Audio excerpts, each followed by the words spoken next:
അതിൽ നിറച്ച് പുഴുക്കളായിരിക്കും. അപ്പോൾ അതിൽ നമ്മൾ 1-2 കാര്യങ്ങൾ ശ്രദ്ധിച്ചു കൊടുത്താൽ ആ പ്രശ്നങ്ങളൊക്കെ മാറിക്കിട്ടും. അതുമല്ല, ഇതുപോലെ ഇലകളൊക്കെ പുഴുക്കളോ അല്ലെങ്കിൽ സ്പൈഡർ മൈറ്റ്സോ അങ്ങനെ കുറേ സംഭവങ്ങളൊക്കെ വന്ന് വെട്ടി നശിപ്പിക്കുന്നത്, അത് ആദ്യം തന്നെ നമ്മൾ ശ്രദ്ധിച്ചില്ല എന്നുണ്ടെങ്കിലുണ്ടല്ലോ നമ്മുടെ മാവ് തന്നെ നശിച്ചു പോകുന്ന ആ ഒരു അവസ്ഥയിലോട്ടായി മാറും. അപ്പോൾ ആദ്യമേ ചെയ്തു കൊടുത്താൽ പറ്റിയ കുറച്ച് ടിപ്സാണ് ഇന്ന് നോക്കുന്നത്. പണ്ട് തൊട്ട് നമ്മുടെ മുത്തശ്ശിമാരുണ്ടല്ലോ, അവർ ഫോളോ ചെയ്ത ആ ഒരു ടിപ്പ് എനിക്ക് പറഞ്ഞു തന്നിട്ടുണ്ടായിരുന്നു. അപ്പോൾ അതാണ് ഞാൻ ഇവിടെ നിങ്ങൾക്ക് ഷെയർ ചെയ്യുന്നത്. ഈ കണ്ടു, ഇത് ഇപ്പോൾ കാണുന്നത് നിങ്ങൾ ചെറിയൊരു അതായത് അത്യാവശ്യം വലിയൊരു പോട്ടിൽ വെച്ചിട്ടുള്ള ആ ഒരു മാവാണ്. നല്ല എന്താ പറയുക, നല്ല അംബ്രല ആ ഒരു ഷേപ്പിലാണ് അത് നിൽക്കുന്നത്. അപ്പോൾ നമ്മുടെ ആദ്യം ചെയ്യേണ്ടത് നമ്മുടെ മാവുണ്ടല്ലോ കനോപ്പിയൻ സിസ്റ്റം അനുസരിച്ചിട്ട് വളർത്തിക്കൊണ്ട് വരിക. കനോപ്പിയൻ സിസ്റ്റം എന്ന് പറഞ്ഞാലുണ്ടല്ലോ ഇതുപോലെ തണ്ട് കാണും, അതിൻ്റെ മേൽഭാഗം ഓരോ ബ്രാഞ്ചസ് നമ്മൾ കട്ട് ചെയ്ത് വിടുമ്പോൾ അത് ഒരു കുട രൂപത്തിൽ ഇതുപോലെ ആയി വരുവേ. അപ്പോൾ ഇങ്ങനെ വന്നിട്ടുണ്ടെങ്കിൽ എല്ലാ ഇത് കണ്ടോ, ഓരോ ഇതിലും ഇനി അതിൽ പൂക്കളൊക്കെ വരും. അപ്പോൾ അങ്ങനെ ചെയ്ത് കൊടുക്കുകയാണെങ്കിലാണ് അത്യാവശ്യം പൂക്കളൊക്കെ കൊണ്ട് നിറയുന്നത്. പിന്നെ മാവയ്ക്ക് തളിരിടുന്ന സമയം നമ്മൾ അത്യാവശ്യം നല്ല രീതിയിൽ ശ്രദ്ധിക്കേണ്ടതായിട്ടുണ്ട്. ഈ കുഞ്ഞു മാവിൽ കണ്ടോ ഒത്തിരി പുഴുക്കളൊക്കെ വന്ന് നിറഞ്ഞാണ് അതിൻ്റെ തണ്ടെല്ലാം കടിച്ച് നശിപ്പിച്ചിട്ടുള്ളത്. അത് നിങ്ങൾക്ക് കാണുമ്പോൾ മനസ്സിലാവും. അപ്പോൾ അങ്ങനെ വരുന്ന സമയത്ത് നമുക്കുണ്ടല്ലോ നമ്മുടെ പപ്പായ ഇല നല്ല രീതിയിൽ അരച്ച് അതിൻ്റെ വെള്ളം എടുത്ത് ഡൈല്യൂട്ട് ചെയ്യേണ്ട ആവശ്യമില്ല, അതൊന്ന് സ്പ്രേ ചെയ്ത് കൊടുത്താലുണ്ടല്ലോ ആ പുഴുക്കളുടെ ശല്യം മാറിക്കിട്ടുവേ. ഇത് മെയിനായിട്ടും മഴ വരുന്ന സമയത്താണ് ഈ ഒരു പ്രശ്നം കൂടുതലായിട്ട് കാണുന്നത്. ഇത് ഞാൻ ഇത് കണ്ടോ, അതിലൊരു പുഴു ഇരിക്കുന്നുണ്ടോ? നമ്മൾ കാണുമ്പോൾ ശരിക്കും അത് പുഴുവാണെന്ന് പോലും തോന്നത്തില്ലേ, ആ ഒരു രീതിയിലാണ് ആ പുഴു കറക്റ്റ് ആ ലീഫിൻ്റെ ആ ഒരു ഇതിലാണ് ഇരിക്കുന്നത്. അപ്പോൾ ഇതുപോലെ കാണുന്നതിനൊക്കെ അപ്പോഴപ്പോഴാണ് ഉള്ളത്, അപ്പോഴപ്പോഴാണ് തന്നെ അതിന് റിമൂവ് ചെയ്യേണ്ടത് ഏറ്റവും അത്യാവശ്യമാണ്. അപ്പോൾ ഇല്ലയെന്നുണ്ടെങ്കിൽ ഇത് കാണുമ്പോൾ ഇത് നല്ലൊരു പാവമായിട്ട് തോന്നുമെങ്കിലും നമ്മുടെ പ്ലാന്റ് അത്രയും നശിപ്പിക്കും കേട്ടോ. ഇനി നമ്മൾ നിലത്ത് നട്ടിരിക്കുന്നതാണെങ്കിലുണ്ടല്ലോ അതും ഈ സെയിം മെത്തേഡിൽ തന്നെ വളർത്തണം. അതായത് കനോപ്പിയൻ സിസ്റ്റം.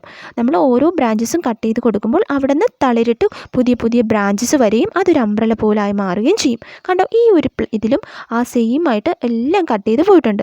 അപ്പോൾ പൂവിട്ട ശേഷം ഉണ്ടല്ലോ പുകയിടുമ്പോൾ അതിൽ 2-3 നമ്മുടെ വറ്റൽ മുളകുണ്ടല്ലോ അതും കൂടി ഇട്ട് കൊടുക്കുകയാണെങ്കിലുണ്ടല്ലോ പൂക്കൾ അതിൽ അതായത് കായ് വരുമ്പോൾ പുഴുക്കളായിട്ട് മാറത്തില്ലേ, അങ്ങനത്തെ പ്രശ്നം ഉണ്ടാവത്തില്ല. അപ്പോൾ ആ പൂവിടുന്ന സമയത്ത് പുകയിടുമ്പോൾ നമ്മളിതുപോലെ വറ്റൽ മുളകും കൂടി ഇട്ട് പുകയിട്ടാൽ ആ ഒരു പ്രശ്നം മാറിക്കിട്ടും.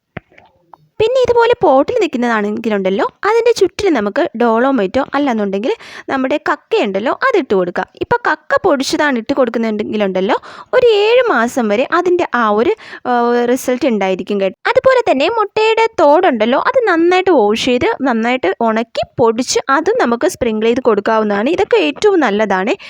ഇതെല്ലാം ചെയ്യേണ്ടത് ഈ ഒക്ടോബർ മുതലുള്ള ആ ഒരു മാസത്താണ്.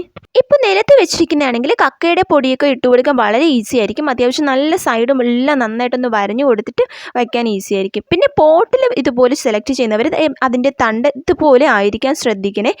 അതായത് നന്നായിട്ട് കായ്ഫലം ഉണ്ടാകുന്ന ആ ഒരു ഭാഗത്തുനിന്ന് കട്ട് ചെയ്തെടുത്ത് ഇതുപോലെ വെച്ചാലാണ് നല്ല രീതിയിൽ പോട്ടിലൊക്കെ നന്നായിട്ട് കായ്ഫലം ഉണ്ടാകുന്നത്. അപ്പോൾ നഴ്സറിയിൽ നിന്ന് മേടിക്കുന്നവർ അത് പ്രത്യേകം ശ്രദ്ധിക്കുക. ഇതുപോലത്തെ രീതിയിലുള്ള തന്നെ വാങ്ങാൻ ശ്രദ്ധിക്കണേ.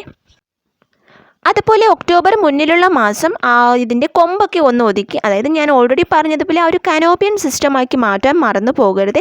ഒരു അംബ്രല രീതിയിലായിരിക്കണം നമ്മുടെ ആ ഒരു പ്ലാന്റ് നിൽക്കേണ്ടത്. എങ്കിലാണ് അതിൽ നിന്ന് തളിരൊക്കെ ഇട്ട് അത് നിറച്ച് പൂ വരികയും ആ പൂവ് നമുക്ക് കായായിട്ട് മാറാൻ ഹെൽപ്ഫുൾ ആവുകയും ചെയ്യുന്നത്.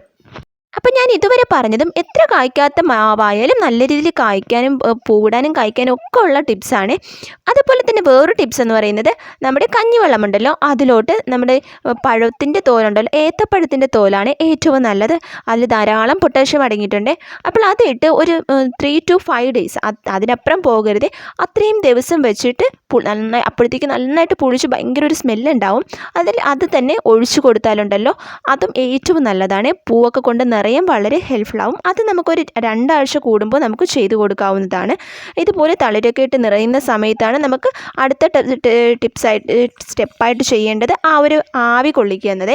അത് പ്രത്യേകിച്ച് ശ്രദ്ധിച്ചു കൊടുക്കുക. ഇതൊക്കെ ചെയ്തു ഉണ്ടല്ലോ നമ്മുടെ വീട്ടിലെ ചുറ്റുപറമ്പിൽ നിൽക്കുന്ന മാവയ്ക്ക് നന്നായിട്ട് തളിരിട്ട് നന്നായിട്ട് പൂവിട്ട് വരുന്നതായിരിക്കും.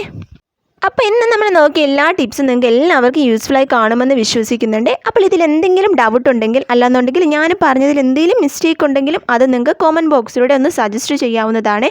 അപ്പോൾ ഇതുപോലുള്ള യൂസ്ഫുൾ ആയിട്ടുള്ള വീഡിയോയ്ക്ക് എൻ്റെ ചാനലൊന്ന് സബ്സ്ക്രൈബ് ചെയ്യുക. അതോടൊപ്പം തന്നെ കൂടെ കാണുന്ന ബെല്ലൈക്കൺ പ്രസ് ചെയ്ത് ഓൾ എന്ന ഓപ്ഷൻ കൊടുക്കുകയാണെങ്കിൽ ഞാൻ ഈ ഫ്യൂച്ചറിൽ അപ്ഡേറ്റ് ചെയ്യുന്ന എല്ലാ വീഡിയോസിനും നോട്ടിഫിക്കേഷനൊക്കെ കിട്ടുന്നതായിരിക്കും. നിങ്ങൾക്ക് വേഗം വീഡിയോ കാണാൻ പറ്റുകയും ചെയ്യേ. അപ്പോൾ ഇതുപോലെ എല്ലാവരും ചെയ്യുക. ജാനുവരി ആകുമ്പോഴത്തേക്കും നമ്മുടെ മാവും പൂത്ത് അതുപോലെ നിറച്ച് കായകളായിട്ട് മാറുന്നതായിരിക്കും. അപ്പോൾ ഇതുവരെ വീഡിയോ കണ്ട എല്ലാവർക്കും താങ്ക് യു.